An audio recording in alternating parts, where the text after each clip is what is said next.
Welcome to the Empowered Investor Podcast. Have you ever felt overwhelmed by the sheer volume of choices and voices telling you how to plan or invest for your future? With his straightforward approach, host Keith Matthews of Toulette Matthews & Associates cuts through the noise to help you create a winning action plan for you and your family. The decision-making framework discussed in this show can transform you and your investment experiences and will increase your odds of becoming financially secure. Learn more and subscribe today at tma-invest.com. Welcome to the Empowered Investor. My name is Keith Matthews, and I'm joined by my co-host Marcelo for today's episode. We recorded today's episode on performance chasing about a month ago. However, due to the devastating news coming out of the Ukraine, we inserted a show on managing money through challenging times. So we're ready to relaunch our show on performance chasing. Please keep in mind that it was recorded about a month ago and that the prices since then have subsequently fallen, supporting the story, the case, the discussion that we bring forward on the perils of performance chasing. We hope you find it of interest, and thank you so much for tuning in. Marcelo, how are you today? Keith, I'm amazing. So happy to be back on the show. And I got to tell you, I really enjoyed your last show with Heather. Well, you know, between Heather Martin and Andrew Hallam, we put together a couple shows on wellness, and I think it was extremely well received. We've gotten great feedback from our listeners. And in a time when the pandemic has sort of kept us away from things, people, community, purpose, I think it's just incredibly important, and we're very happy to have them on. Yeah, it's such a timely subject as well. You know, I've been reading in the headlines that there's a lot of mental health distress that's been created by the pandemic. So I think raising awareness in this type of subject, I get, it's not everybody's cup of tea, but I think if you're getting at least 50-60% of what the wellness industry is saying, which are super helpful advice to have a well-centered life, I just think it's super timely, and I really like the episode for that reason. Well, like we said, I think we're at a tipping point. Heather Martin was clear about that. We're at a tipping point, and it's going to move from a more abstract world to a more concrete world, and a world that more people will embrace it. So it was exciting. I think it's great, and we look forward to doing more of those in the future. Absolutely. So today is a little bit back to more hardcore finance and investing. We're picking a topic, chasing performance. And it's a tough one, and we've got a lot of live examples right now, but in today's show, we're going to define what chasing performance means and what it looks like. We will give current examples, unfortunately, of how individuals have gotten trapped in the last year, in particular in some of the disruptive technology stocks. We'll explore reasons why investors chase and why really smart people can still get trapped. We'll also explore why money-weighted returns, and that's a sort of bit technical, but really what it shows is that investors that get caught into chasing actually lose capital. So it's very disruptive. And then finally, we'll discuss best strategies to keep investors from chasing. So Marcelo, what exactly do we mean by chasing performance? A lot of time, investment advisors talk about it. They say, well, don't do this and don't do that. And so what does that mean, don't chase performance? Right. It always makes me think about my dog, believe it or not, Keith. And I'll tell you why. I've spent a lot of money and time training my dog, and he just has this fascination with squirrels. And sometimes, we're taking a walk, and I try to train him to not go after squirrels when he sees one on the street. But there's something in his brain that just clicks and makes him want to chase it, right? So when I think about chasing stocks, it's something very similar. We try to train our investors and our clients not to chase, but sometimes the luring is so great of chasing that stock that's just having amazing returns and everybody's talking about it, that it's something more primal about us in our psychology that makes us want to chase. So that's how I define chasing. It's something so luring that even if we know rationally what to do, we still want to go after it. What a great story. And I know you've worked hard in dog training, so that's a great analogy. When I think of chasing in a more basic view is when individuals, you look in the past 6 months or a year and you say, wow, look at that stock. It's done so incredibly well. Look at that sector. And somehow I'm missing. And it just keeps on going up. So you know what? I look at the past results. Maybe I should buy. And you can chase performance when you look at great results from a mutual fund strategy. You can chase performance when you look at great results from an individual stock or sector strategy or performance. And unfortunately, when individuals buy, they often buy at the top of the price. Then they end up seeing part of the tumble. It's like wave chasing. When you're trying to surf, you try to get right in the top and then all of a sudden you crumble down. So that's, I think, a nice definition as to what it is. It's been going on for decades. Individuals don't necessarily feel that they are involved in that. Most of our clients, Marcelo, because we're doing the diversified approach, we're protecting them from that for sure. But we do see a lot of chasing with investors at large. Yeah. And what's funny about that is that the mutual fund disclosures have, I think there's a disclosure at the bottom. It's pretty standard where it says, past performance does not mean future performance. And we still go after those mutual funds that have done amazing. So I think that's funny. Yeah, the story repeats. So why are we talking about this? We find ourselves bringing it up again. And I guess part of it is because these behaviors, they don't seem to go away. And there's always an enticing story. Every 5 years, there's something that individuals start chasing. So what is your version as to why we're having this discussion?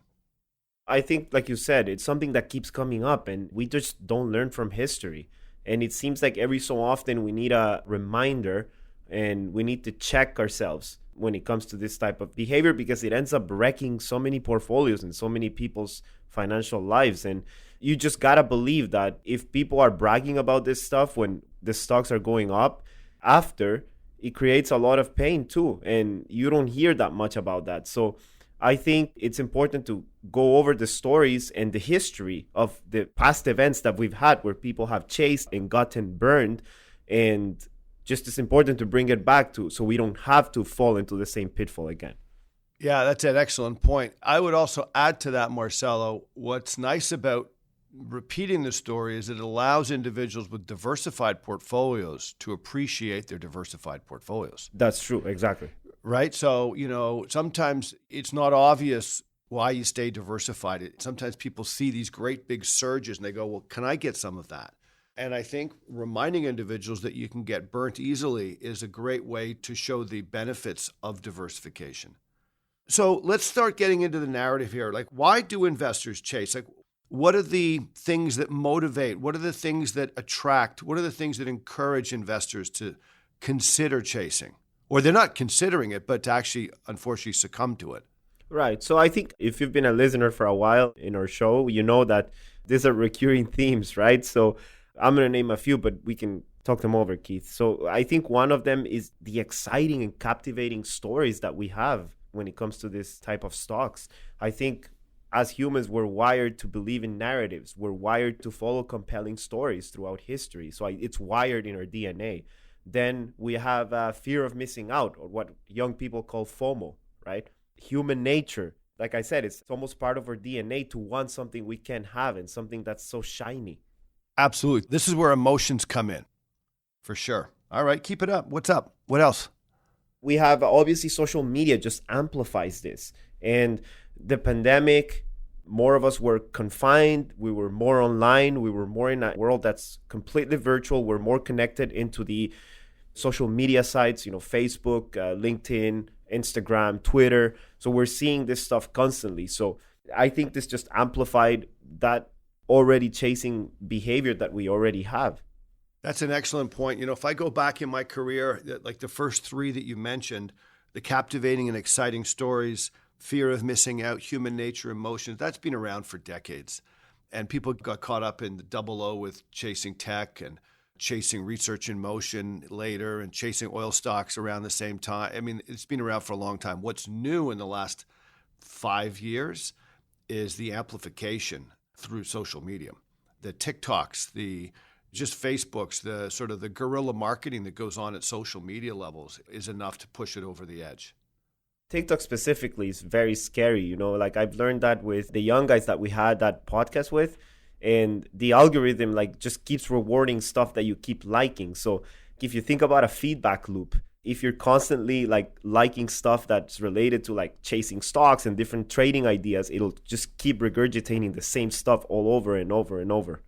Yeah. Well, luckily, the guys that we had, they were using those social media and they were learning about indexing. Right. Which is kind of what we would propose is the best way to think about portfolios and diversification. But the whole social media side really pumps up securities and just highlights what's going on. And I think that adds to the allure of chasing, the allure of jumping on to something that's going to do, technically, they think really well. So why is chasing so dangerous? It's simple, Keith. Things go up in value, you chase, and you buy high and you sell low. You get crushed. So just like my dog, chasing that squirrel, it always ends in disappointment. Not always all the time, but you get the idea, right? Has your dog ever caught a squirrel? No, unfortunately. All right. So in his mind, it always ends in disappointment. You're absolutely right. Well, it's hard to make an absolute statement like that because I'm sure there's some people who end up chasing and get out at the right time. I'm not saying that you can make money, but most of the time, because that's what we know through history, it ends in disappointment. You're absolutely right. So let's switch gears now and start talking about some of the examples that have occurred in the last 8 months. We're in the middle to late February. Since November of different points, since November of last year, since March of last year, and even for some stocks since October of 2020 till now, there's been declines, and mostly in some of the disruptive technology stocks, in particular, stocks that have great stories that are captivating, but may not actually be able to continue to grow or may not have the profits that people ultimately need as investors. In our opening show of the year, we alluded to a half a dozen stocks out there. And it's not a half a dozen. There's dozens of stocks that are in this category, whether it's Robinhood, that since the IPO has lost 70 to 80%, whether it's Montreal's Lightspeed, whether it's the fitness industry's Peloton. We've even got great companies that have changed the way we live. Zoom would be one of them. And even at the business setting, DocuSign, which is essentially, as we mentioned in our earlier show, we love that service. Our clients do too. You can sign very quickly, very efficient. But investments in Zoom and DocuSign in the last year have really been challenging for investors. Why don't you share a few points on, let's take Zoom, for example. What do you think happened with Zoom? And let's be specific of when the price started to rise, when it hit its peak, where it's at now. What do you think was going on in the background? First of all, like Zoom, obviously, it's the prime example of a pandemic stock, right? Like people, as soon as the pandemic hit, we think we're doing everything through Zoom. I'm speaking to my grandmother in El Salvador through Zoom. I'm playing Catan with my friends through Zoom. So Zoom comes in, and when you start looking, people say, this may be a good investment. So it absolutely starts going up like crazy. So if we go when the pandemic started, I'm just going to give you some price points here, and then you can come in and comment, Keith. So in March of 2020, the price of Zoom was $146.12. That's very specific, right? Then we look at the absolute peak. So from that point all the way till November 2020, the price is $478.36. That's basically 6 months. So that first 6 months of the pandemic, we're going through, we've got summer lockdowns, everything's changing in society, we're adjusting, and everybody is using Zoom, and the stock goes up 4 times. Correct. Then we looked at, at the time of recording, it's February 17th. The price of Zoom is $132.18. So when I look at the absolute return from March of 2020 till today, Zoom is actually down 9.54. So think about that for a second. If you invested in Zoom when the pandemic started, till today, you are losing money. And that's something that most people would not necessarily be aware of unless you're in the investment industry and you're looking at this stuff. So for listeners who are not, it is a remarkable story. Essentially, you made money in Zoom in the first 4 months of the pandemic, and that was 2 years ago. And by the way, you would have thought, your brain would have been wired to say, well, Zoom is going to just explode for the next 30 years. It's going to take over. And that's what people get captivated. And so essentially, you've had from October of 2020 till today, a depreciation of 75%. And this is a company that's got a great service that everybody really appreciates. Yeah, so you're absolutely right, Keith. Also, when you think about other pandemic stocks that we mentioned, if you look at DocuSign, Peloton, we're looking at the same behavior. So you're looking at that type of same behavior. You're looking at a March low, then it peaks all the way to a peak around November, and then it starts going down. So if I showed you the graphs like back to back to back without showing you any names, we're seeing the same type of behavior and pattern where it's like very low in March, it absolutely explodes, and then it comes down. Yeah, you're right. And so what you end up with in dozens of these securities is they are off 75%. We'll talk about this in a few minutes, but this is exactly what happened to the marijuana stocks. You get these incredible stories. The world bought into these stories of these disruptive technologies that would disrupt the world and grow forever. And the problem with it is they don't necessarily grow forever. There's a hiccup. And we're even seeing this in large cap tech stocks, the Netflix, PayPal, Facebook, Shopify. Right. All these are companies where you wake up one day and they have an announcement and say they're not going to grow quite as much. And then all of a sudden they're down 25% in one day. And we've seen all of those stocks get hit in the last month now. Imagine the smaller stocks. Yeah. Before we move on to weed, I have a few examples just so we can see like how narratives are very strong. So let's take two very boring examples. Let's say somebody invested in Royal Bank, which is the biggest bank in Canada, blue chip, not much movement in the market. You can argue that it's a boring stock by any definition, right? So if you invested in March of 2020 in Royal Bank and you forwarded till today, so February 17th, the stock went up 34%, almost 35, 34.98. So that's not a sexy story, right, by any means. Well, yeah, where you're going here is the issue of those disruptive securities definitely disrupt your portfolio in hindsight now. And the boring securities that would be held in a well-diversified program have actually done quite well. Yeah, so even if you take a Vanguard portfolio, the full equity Vanguard portfolio, the fund of funds, that's up 14% from November of 2020 till today. If you look at March 2020 till today, it's actually up 51%. So even when you look at a boring, quote unquote, portfolio, you still did better than if you chased these stocks that were going to revolutionize, which are still great companies, by the way. That's not what we're saying. It's just on the investment side, there's this craziness that happens and people chase and it ends up in disappointment.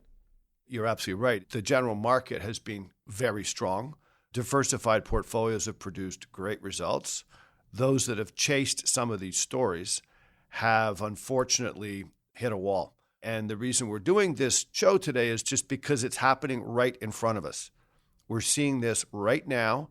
Every day you wake up and these stocks are down 2%, 5%, 8%. And they do this like weeks in a row. This is why we see this. And we saw the same thing, Marcelo, with marijuana stocks.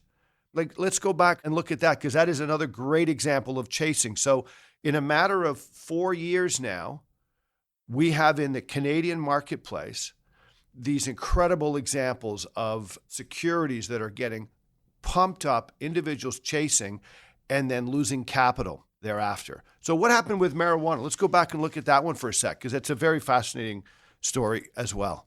That was a captivating one. Like, it has a special place in my heart because I was just coming into the industry and I was new and I was seeing all these things happening. And even then, I used to think this is like absolutely crazy what we're seeing in the market. And for the purposes of illustration here, let's take Canopy Growth, which is the one that everybody knows. So if we look at when marijuana became legal, so Trudeau comes to power, they have plans to legalizing marijuana. Weed officially became legalized in Canada in October of 2018. So if we take the price, Keith, of October 2018 of Canopy Growth, you're looking at a price of $48.43, okay? If we look at the price today, February 17th, I put a timestamp on that, the price is $10.35. So if you had invested at the peak of when marijuana became legal in Canada, you're down 78% pretty much. It's a fascinating story because I remember when those securities were booming, you do get a couple of client inquiries. You definitely got friends talking on a Friday night like, hey, should I invest money here? And the reality of it is, back then, everybody thought that Canada somehow had the edge. And that was the story. Again, we're going to highlight the story, right? So people thought Canada was one of the first big nations to legalize marijuana. They were setting in place the manufacturing and the production centers. And that because of this expertise that was starting to develop in Canada, Canada would then be able to become a global leader in marijuana production. And it would only be a matter of time before countries around the world, including the United States, would legalize marijuana. And that these companies would be incredibly well positioned. So you can see how interesting that story is. That's what was being thrown around as the reason why you need to invest. And then, of course, if you did invest right at the time when all those stories were happening, you would now be down massive amounts. Yeah, and like I'm giving you the peak, right? Like if you look at the before, like it absolutely has the same shape of the stories we just discussed, like Zoom, DocuSign, Peloton. It's like it starts very low and then it absolutely peaks and ends in disappointment. So just for argument's sake, let's say somebody says, oh, Marcelo, but you're just throwing one example out of a few marijuana stocks. So let's look at an ETF that tracks a basket of marijuana stocks. So that would be HHMJ from Horizons.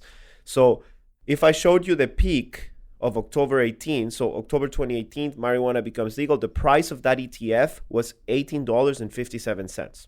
To look at the price today, February 17th, the price is $5.69. So if you bought at the peak, that basket of marijuana stocks, you're down 69%. And the peak is even a little bit higher. You're talking about legalization. The peak is in the low 20s. Correct. So the loss is even more. Yeah, it's even more painful. Yeah. Yeah, I mean, but that's the entire industry. And, you know, Marcelo, these are stories we're sharing with our listeners that are 3 or 4 years old now. The story that's going on right now in front of us, the marijuana stories, but this is not new. I mean, this concept of chasing ideas has been around as long as I've been an advisor. So I'll go all the way back to the mid-90s. In particular in Canada, because I find it trickier because you're dealing with the big U.S. market with all of the big names, and then you've got resource sectors, and resource sectors are known for having volatile prices. So you mix those two together, and Canadians, I think, have chased technology stocks, they've chased oil and gas stocks, they've chased resource stocks, they've chased great big technology companies in Canada. We've done it all, unfortunately. All right, Marcelo, so let's talk about General Electric. That was a bellwether security in the late 90s. And it had the same price history as all of the securities we're looking at right now, which is this rocket ship to the moon. You don't hear much about General Electric now, do you? No. Let me ask you a question. You're a pretty young guy. You're in your mid-30s. Your friends and buddies. Do anybody ever talk about investing in General Electric? No. Definitely not. Yeah. So that's a security which people were chasing, General Electric in the late 90s. That's Jack Welch, right? Correct. And they made and manufactured everything. So these concepts just do not go away. And this is why we have to try our best to help individuals become aware of it, help them appreciate diversified portfolios, and just continue almost repeating the story. Let's switch gears a little bit. Now, Marcelo, we're going to talk about ARK for a sec. There's two reasons we're going to talk about ARK. One is diversification. So let's make a quick comment and then get to money weighted returns. So let's say you said, I like these disruptive technologies. Instead of trying to pick one or two, I'm going to try to pick a basket. What did ARK look like? And comment on the diversification that they were trying to achieve for investors. ARK is such a fascinating story because we mentioned it in the year-end review about the lure Cathie Wood has in the industry, right? Like we're going back to the superstar manager here, like Peter Lynch and those type of guys, right? So there's this lure to this portfolio manager. She starts a fund called ARK Innovation, which invests in disruptive technologies, the same names we're discussing. You know, you have Coinbase in there, you have your Spotifys, you have your Shopifys, you have Robinhood, you have all this disruptive technology, Zoom, and it's the same story with the weed story, right? Like somebody could come back to us and say, oh, but you're just talking about specifically a few stocks, right? So let's say an investor says, okay, I want to buy a basket of them. So ARK is the one that you would buy because it has all these stocks in it. So if we look at the March 2020 price, the price of the ARK fund is $44. If you look at the peak of that fund, at the absolute peak, which is January 2021, the price was $137.44. If you look at the price today, is $68.69. Now, if you look at the March 2020 return till today, still a pretty good return. So the fund is up 56%. Okay? If you look at the peak of January 2021 till today, the fund is down 50%. But why is that important? Well, that's not a very good return, to say the least, but I think where you're going with the why is that important, it's important because most investors flooded into the program at the peak. When I look at the assets coming in, the lower levels, that they started the pandemic off with, they started maybe $5 billion they started. At the height of the pandemic, they were at $21 billion. Correct. So all the money came in at the very top of the market, which then leads us to this concept called money-weighted returns, which is what returns do people actually get when they make these investments? And this is what's critical about chasing anything, because the actual return is based on when you purchase. So what's fascinating about ARK is sort of, let's call it the 3-year returns as of 3 or 4 months ago were mid-30s, but the average investor in that security only got 10. So they underperformed by 27%, full absolute levels. And this gets back into when is it that people actually put money into an investment concept? So that ARK poor money-weighted return of investors is repeated with all of the individual securities that investors do. What's fascinating about this is we got the live numbers for the ARK fund through the Morningstar report. And it does show that all of the money came in at the top. Yeah, which is preposterous, right? Like, I mean, the money-weighted returns and time-weighted returns, it's quite simple, right? For example, the Vanguard fund that invests in all equity. If I tell you that fund returned 20% for the year of 2021, so the calendar year, the time-weighted return is 21%. So from January 1st till December 31st. That does not mean that investors get the same return, because when you calculate the internal rate of return or money-weighted return, which is the more accurate one, it takes into account the cash that comes in and out. So the timing of the cash flow matters incredibly. So if somebody comes in the middle of the year, they're not going to get 21%, right? And that's what people need to understand, that when you hear ARK returned 50%, it doesn't mean people are getting 50%. If you're coming in at the peak, you're absolutely getting crushed. Yeah, we hear so many stories about individuals sort of camouflaging these strategies and saying, well, I'm going to do core and explore. So I'm going to do 80% of my portfolio in a core strategy, various general benchmarks, very highly diversified. And then I'm going to explore. And they call it explore. And I would sometimes point out to them, it might even be gambling, but they're trying their best to pick these winners, pick these home runs. And this is where the tendency is, unfortunately, to chase, buy at the top, and then you get big negative returns. And that's disruptive on an entire portfolio. So if you were dabbling in marijuana and then you dabbled in, and I don't mean that literally, but if you were buying marijuana stocks, 3 or 4 years ago, and then you're buying some disruptive securities, if you got that behavior to sort of chase a little bit, that's going to have a pretty hard impact on your portfolio. Yeah, it will. You know who got absolutely crushed too and is a genius? Who? Sir Isaac Newton. Oh, come on. Tell us that story. That's a great one. Now, I take a story back 25 years. Marcelo, you're a great history buff. You take a story back 300 years. I love that story so much because it just tells so much about the human nature. So what happened? What did Sir Isaac Newton do? What did he get caught up in? Right. So to make the long story short, in the 18th century, England grants monopoly on trade to this company called the South Sea Company. So stock goes public, it starts trading in the stock market. There's an absolute craze about getting this type of stock in the time.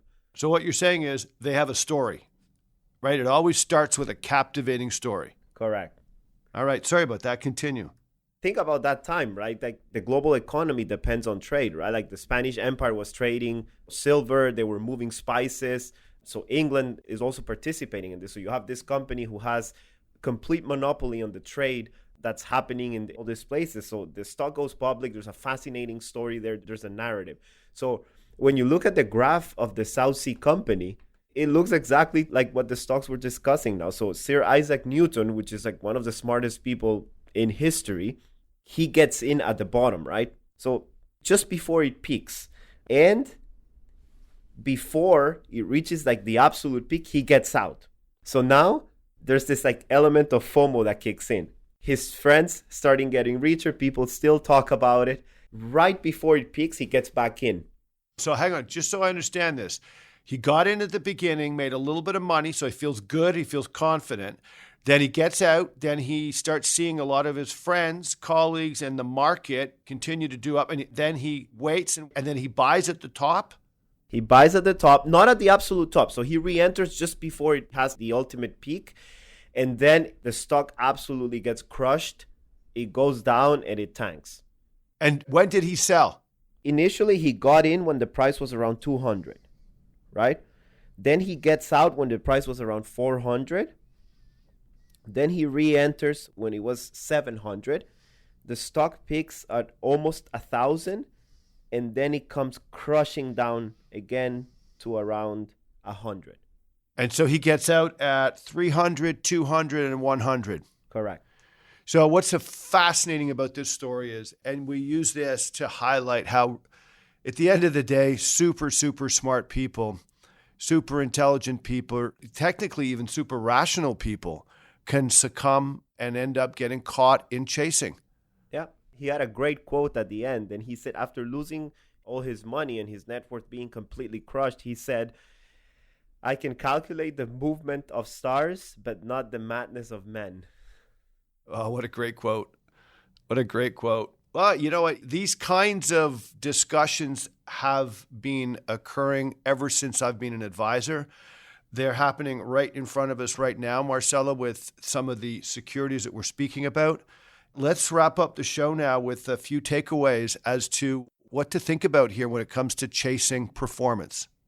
I think the important thing is, again, history is a great indicator of why we have to go over this thing, so people have to understand that chasing is dangerous. It leads in disappointment. And sometimes being in a diversified portfolio is boring, and it will be painful when you're hearing people making tremendous amount of money. But I guarantee you that people don't tell you about the losers, right? So it always makes me think about that story from the Odyssey. And we've had it in the podcast before, Keith, but you know, after the Trojan War, Odysseus has to go back to his hometown, right? So there was this legend of the sirens. And the sirens were like in the Greek mythology, it's just like super appealing, super good looking sirens that lured the sailors with this like amazing song. So Odysseus, he knows this and he has a plan for it. And imagine like being a sailor, right? Like you're the pride of your wife, a human contact, you're starved, and you're going through the sea and you see these beautiful women singing at you, right? Like imagine the lure of that. So what we have here is Odysseus says to his sailors, tie me to the mast and we're going to put wax in your ears and we're going to get through the sirens, because the sirens were known to hypnotize the sailors and it would lead it into a shipwreck and they would just completely steal everything. So the moral of the story here is that we have to resist the siren song. So in this case, Zoom is the siren song. The squirrel is the siren song for my dog, right? We're always going to have siren songs when it comes to investing in life. So I think the moral of the story is that we have to resist it. And sometimes having a plan and having a good investment philosophy and the diversified portfolio is what makes sense. Wow, what a story, Marcelo. You did it again with history and philosophy, and you brought it right into investing. I love it. It's so true. That's the story about blocking out the noise. And we've spoken about that before. Block out the noise.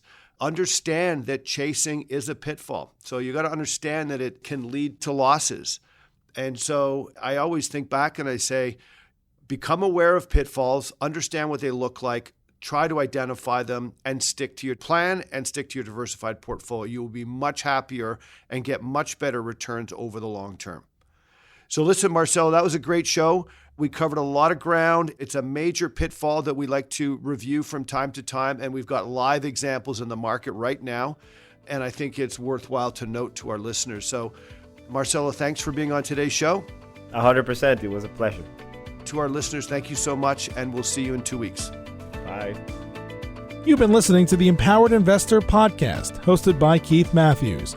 Please visit tma-invest.com to subscribe to this podcast, learn more about how his firm helps Canadian investors, or to request a complimentary copy of The Empowered Investor. Investments and investing strategies should be evaluated based on your own objectives. Listeners of this podcast should use their best judgment and consult a financial expert prior to making any investment decisions based on the information found in this podcast.